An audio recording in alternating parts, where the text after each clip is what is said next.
প্রিয় দর্শক, আসসালামু আলাইকুম। আমি আপনাদেরকে আজ পদ্মা নদীর মাঝির খ্যাতিমান অভিনেত্রী, পদ্মা নদী তথা শুধু ব্যতিক্রমী ধারার চলচ্চিত্র নয়, এদেশের বাণিজ্যিক ছবিরও প্রথম সারির তারকা চম্পাকে নিয়ে কিছু কথা বলব। চম্পা বেশ কয়েকটি বিদেশি ছবিতে কাজ করেছেন, তার মধ্যে গৌতম ঘোষ, সন্দীপ রায়, বুদ্ধদেব দাশগুপ্তরা উল্লেখযোগ্য। বোম্বেতেও তার একটি ছবি করার কথা ছিল, কিন্তু করতে পারেনি। চম্পা যখন সন্দীপ রায়ের টার্গেট ছবিটিতে কাজ করেন, তখন আমি সাপ্তাহিক বিচিত্রায় এবং পাক্ষিক আনন্দ বিচিত্রায় আমাকে বললেন তার সঙ্গে আমাকে কলকাতা যেতে হবে।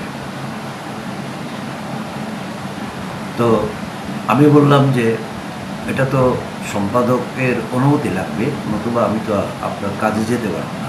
তখন বললো যে সম্পাদকের সঙ্গে প্রয়োজনে আমি কথা বলবো, আপনি কথা বলেন। সম্পাদককে বলতেই তিনি এক কথাতেই আমাকে অনুমতি দিয়ে দিলেন, আমি যেতে পারি কলকাতা তার সঙ্গে। তো চম্পা গেলেন, তিনি টার্গেট ছবির আউটডোর লোকেশন করলেন কলকাতার বাইরে। কলকাতা ফিরে যখন জানান দিলেন, তখন আমি দ্রুতগতিতে কলকাতায় চলে যাই, যাই আর সেখানে তার সাথে যুক্ত হই। কিন্তু সেখানে গিয়ে আমি যাদের পেলাম চম্পার পাশাপাশি, তারা হলো মুম্বাইয়ের খ্যাতিমান অভিনেতা ওমপুরী, দিল্লি টেলিভিশনের অভিনেতা মোহন গোখলে এবং পুনে ফিল্ম ইনস্টিটিউটের শিক্ষক ডক্টর মোহন আগাসি। এদের সবাইকেই পেলাম, কিন্তু আমাদের ভিতরে একটা দূরত্ব থেকে গেল এই যে আমরা প্রতিদিন সকালে একসঙ্গে বসে একই টেবিলে নাস্তা খাচ্ছি, কিন্তু কেউ কারোর সঙ্গে কথা বলছে না। এভাবে 3 দিন যাওয়ার পর ওমপুরী হঠাৎ করে চম্পাকে বললেন, आपका मुल्क का एक मशहूर जर्नलिस्ट आया है, मेरे साथ तो कोई बात ही नहीं हुआ। তখন চম্পা ছুটে এসে আমাকে বললেন যে আপনি ওমদার সঙ্গে কথা বলেননি। আমি বললাম যে তার সঙ্গে তো আমার পরিচয় নেই, আপনি কি কারোর সঙ্গে পরিচয় করিয়ে দিচ্ছেন? চম্পা জিব্বায় কামড় দিল। তো সত্যি তো তাই, পরিচয় না করিয়ে দিলে কথা বলবেন কীভাবে? সঙ্গে সঙ্গে তিনি সবার সঙ্গে আমাকে পরিচয় করিয়ে দিলেন, এক এক করে। সন্দীপ রায়ের সঙ্গে পরিচয় করিয়ে দিয়েছেন তিনি। সন্দীপ রায়ের সাথে আমার কথা হচ্ছিল, তার সাক্ষাৎকারও আমি নিয়েছি, আনন্দ বিচিত্রে লিখেছিলাম। তবে সাক্ষাৎকার নেওয়ার ঘটনাটাও খুব মজার, যে আমরা দুইজন ওয়ালের সঙ্গে ঠেস দিয়ে দাঁড়িয়ে বেশ কিছুক্ষণ কথা বলেছিলাম, সেটাই ছিল তার সাক্ষাৎকার। তো ওমপুরীর সঙ্গে যেদিন পরিচয় করিয়ে দেওয়া হলো, সেদিনেই তিনি আমাকে বললেন যে আপনার সঙ্গে আজই আমি কথা বলব।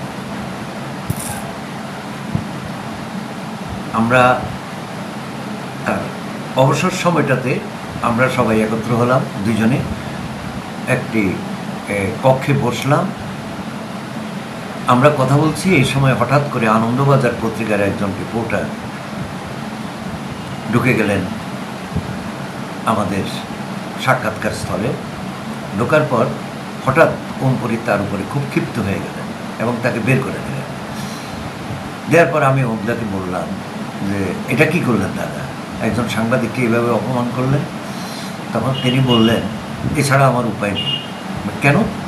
তিনি বললেন যে আজকে সে আমাকে কি প্রশ্ন করবে সেটা কি জানো? আমি কি প্রশ্ন করবে? বললো যে সে আমাকে প্রশ্ন করবে, তুমি সত্যজিৎ রায়ের ছবিতে কাজ করেছো, এখন সন্দীপ রায়ের ছবিতেও কাজ করছো, কে তোমার কাছে সবচেয়ে ভালো পরিচালক? তখন আমার কারো না কারো নাম বলতে হবে, আর বললেই কালকে সকালে কলকাতা জুড়ে আমার বিরুদ্ধে মিছিল বের হবে। আমি সত্যজিৎ রায়কে শ্রেষ্ঠ বলবো নাকি সন্দীপকে শ্রেষ্ঠ বলবো, কারণ এখন তো সন্দীপের সঙ্গে কাজ করছে। এই কারণে তাকে অপমান করেছি, পরে ক্ষমা চেয়ে নেব। তো আমাদের কথা শেষ করে আমি বেরোলাম। তো বলল বিকেলে আমরা সবাই মিলে ফুচকা খেতে যাব। ওমদার স্ত্রীও তখন কলকাতায় ছিলেন, তিনি বাঙালি, টাইমস অফ ইন্ডিয়াতে কাজ করতেন। তার শাশুড়িও আসলো, তিনিও বাঙালি। আমার যাওয়া হয়নি, কিন্তু গিয়েছিলেন হলো চম্পা, তার স্ত্রী, তার শাশুড়ি এবং তিনি একসঙ্গে তারা ফুচকা খেতে গেলেন। প্রশ্ন দেখা দিল, ওমপুরী ছিলেন যেমন সিরিয়াস একজন অভিনেতা, তেমনি সবচেয়ে একজন রসিক মানুষ। চম্পা সন্দীপ রায়ের ছবিটিতে কাজ করছিলেন ঝাড়ুদারের, তার গেট আপটাও ঠিক তাই ছিল। তো চম্পা যখন বলল যে দাদা আমি কাপড় চোপড় একটু বদল করে নিই তারপরে যাই, বললো যে আরে না, সময় কই, ওরা তো আবার আয়সা তো শুটিংই করতে হবে, তুমি চলো, যে পোশাকে আছো সেই পোশাকে চলো। তো ঝাড়ুদারের পোশাক তার পরিহিত ছিল, হাতে ছিল টাট্টু, এই জায়গাটা এইখানে ছিল টাট্টু ইত্যাদি। তো ফুচকা খেতে গিয়ে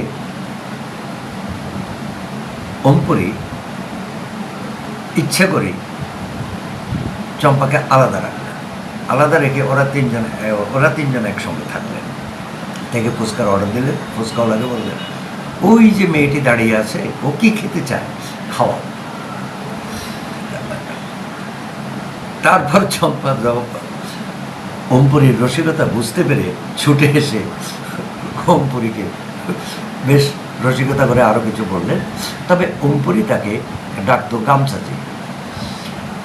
ওমপুরী আমাকে বলেছেন যে চম্পা যে মাপের অভিনেত্রী, তাকে বলা যায় বাংলাদেশের শাবানা আসবে।